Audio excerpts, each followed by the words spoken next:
வைத்தாள். Jenny please சொல்லு, நேத்து நைட் அப்படி என்னதான் நடந்தது? நேத்து நைட் உனக்கு என்ன ஆச்சுன்னு நான் சொல்றேன். ஆனா என்கிட்ட ஒரு கண்டிஷன் இருக்கு. என்ன கண்டிஷன்?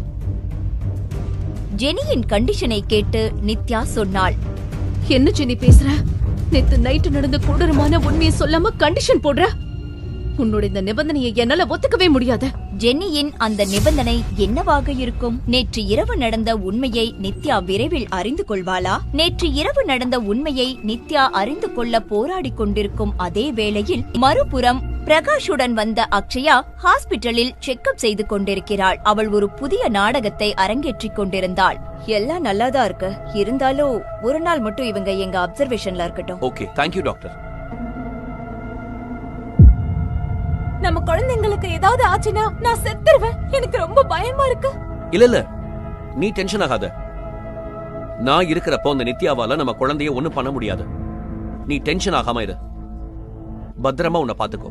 நான் உனக்கு குடிக்க ஜூஸ் கொண்டு வரேன். ஓகே?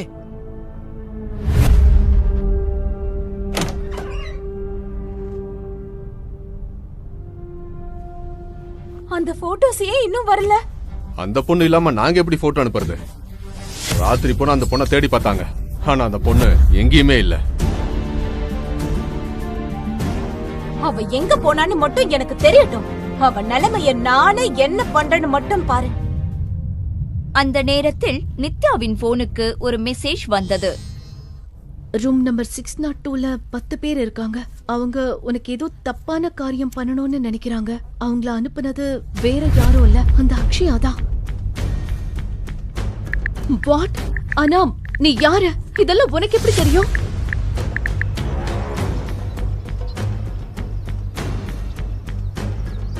ஆமா, நேத்து ராத்திரி உன் கூட இருந்தது நான் தான்.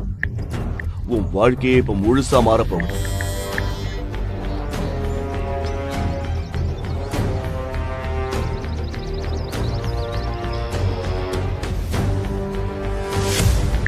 நேத்து ராத்திரி எனக்கு என்ன நடந்துச்சுன்னு உனக்கு தெரியுமா? ஒரே ராத்திரியில நான் எப்படி 7 மாசம் கர்ப்பமான?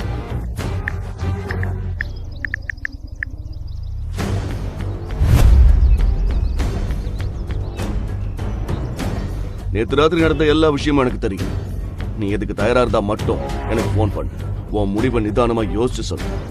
உனக்கு நடந்த எல்லா அநியாயத்துக்கும் நான் பழி வாங்குறேன். உன்னோட உரிமைகளை உனக்கு கண்டிப்பா மீட்டு தருவேன். இப்படிக்கு உன்னோட மிஸ்டர் ஷேடோ. யார் இந்த மிஸ்டர் ஷேடோ? நேத்து ராத்திரி என்னதான் நடந்துச்சு? ஏன் எனக்கு எதுவுமே ஞாபகம் வர மாட்டேங்குது? இந்த கேள்விக்கெல்லாம் அந்த மிஸ்டர் ஷேடோ ஒருத்தன் தான் பதில் சொல்ல முடியும். பயந்து போயிருந்த நித்யா கடைசியில் மிஸ்டர் ஷேடோவுக்கு போன் செய்தாள்.